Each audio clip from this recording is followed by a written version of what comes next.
pas uniquement le musée du Saint-Martin. C'est aussi le musée du vin et des négoces, puisque l'idée était de démontrer qu'on ne peut pas parler de Bordeaux sans parler du vin, mais on ne peut pas parler non plus du vin sans parler du maritime, parce que sinon les exportations de vin n'auraient pas été ce qu'elles ont été. Et bien évidemment, là aussi, je dirais, le début d'essor de la ville de Bordeaux. Oui, parce que pour avoir parcouru cette expédition avec vous, prendre le temps de lire et de regarder ces iconographies, ces photos, ces archives, etc., on s'aperçoit vraiment que c'est deux histoires étroitement liées qui n'ont pas lieu sans l'autre. Oui, absolument, beaucoup, donc quasiment l'époque gallo-romaine jusqu'à nos jours, hein, le vin et le maritime ont été extrêmement liés. On oublie aussi, on n'a pas trop parlé, parce qu'on ne peut pas parler de tout, mais entre autres de bateaux comme les gabarres ou les coureaux, qui étaient des bateaux de rivière, hein, pour donc ce commerce fluvial, qui a été aussi très important, car il a fait vivre tout l'arrière-pays bordelais et a enrichi Bordeaux aussi dans ses exportations. Donc voilà l'histoire, et il y avait des vins de Narbonne qui sont venus par bateau, hein, jusqu'à Bordeaux.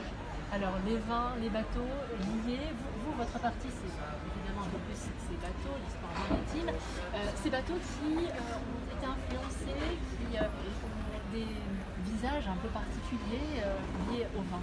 Alors en fait, liés au vin, je ne sais pas si on peut complètement le lier au vin, mais il y a eu quand même des bateaux qui ont existé à partir, je dirais, qui ressemblaient beaucoup aux bateaux des dracars au début et aux galères même, on dirait, et puis qui ont évolué à l'époque justement d'Aliénor d'Aquitaine, avec ces bateaux qui étaient des caracs ou des cogueux, avec ces châteaux avant et arrière très importants, et puis qui ont progressivement évolué avec un beaupré plus long, avec un château arrière plus bas, et ces bateaux sont devenus de plus en plus importants et de plus en plus rapides, parce que le commerce nécessitait la rapidité.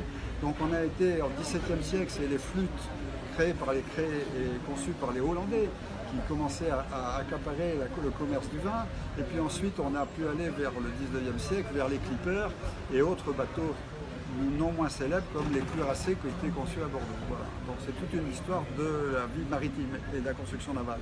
Alors, je vous invite, hein, si vous êtes sur les quais de Bordeaux, à vous arrêter pour découvrir cette belle exposition Vogue les vins, tout près de la place des Quinconces, en fait, hein, dans une structure en bois plutôt sympathique. À côté du Bélem.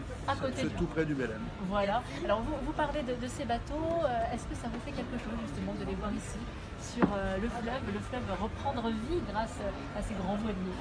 Alors effectivement, non seulement ça nous fait effectivement quelque chose, puisque nous avons organisé la descente de la Garonne et de la Gironde à l'arrivée de ces grands bateaux pour aller à leur rencontre et les accompagner. Et donc là, nous étions récemment sur chacun de ces plus gros bateaux pour les accueillir, leur faire un cadeau. Et en particulier, on a été très intéressés de voir que beaucoup de bateaux étaient en train de repenser au transport des barriques par des bateaux à voile et à vapeur. Enfin, à voile et à vapeur, non, à voile et à moteur, on va dire. Voilà, absolument. Puisqu'il y a eu des bateaux à voile et à vapeur. Voilà. Alors Stéphane Mélo, vous êtes membre fondateur du musée d'histoire maritime de Bordeaux, c'est rue Bory. Vous êtes également présent, vous avez un stand, je crois, sur nous avons un stand juste justement, pas très loin d'ici, à peu près en face du Bélem. Voilà. Et vous avez également tout à l'heure évoqué le musée du vin et du négoce de Bordeaux, avec qui vous avez travaillé main dans la main. Comment ça s'est fait justement ce travail? En quelques mots, j'imagine que c'est de longs mois de travail.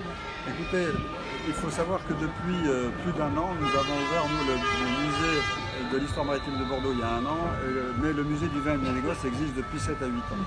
Et nous nous sommes rapprochés parce que nous avions tellement de visées communes et de visions communes de ce qu'il fallait faire, que ça a été, finalement, ça s'est fait presque, je dirais, d'un seul élan et en peu de temps. Et lorsqu'on nous a sollicité, nous avions bien évidemment, nous, tout le savoir, à la fois au niveau des textes et au niveau de l'iconographie, pour accompagner le travail qui a été fait par les gens de l'Office du tourisme et aussi, je dois dire, bien sûr, par Bordeaux Grands Événements. C'est eux qui ont fini par monter cette exposition.